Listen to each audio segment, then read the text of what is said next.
कराची में शाहराह नूर जहां थाने की हुदूद में पुलिस एहलकार के ठेले वाले पर तशद्दुद और पैसे दिए बगैर फल लेने की फुटेज सोशल मीडिया पर वायरल हो गई। एसएसपी सेंट्रल ने मोबाइल में मौजूद तमाम एहलकारों को मुअत्तल कर दिया। कलंदरिया चौक पर मोबाइल में मौजूद एहलकारों ने फल वाले से पैसे दिए बगैर फल लिए। मना करने पर एक एहलकार ने फल वाले से बदतमीजी की और तशद्दुद किया।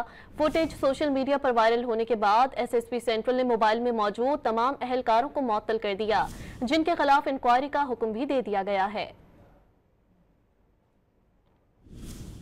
कराची में शाहराह नूर जहां थाने की हुदूद में पुलिस एहलकार के ठेले वाले पर तशद्दुद और पैसे दिए बगैर फल लेने की फुटेज सोशल मीडिया पर वायरल हो गई। एसएसपी सेंट्रल ने मोबाइल में मौजूद तमाम एहलकारों को मुअत्तल कर दिया। कलंदरिया चौक पर मोबाइल में मौजूद एहलकारों ने फल वाले से पैसे दिए बगैर फल लिए। मना करने पर एक एहलकार ने फल वाले से बदतमीजी की और तशद्दुद किया।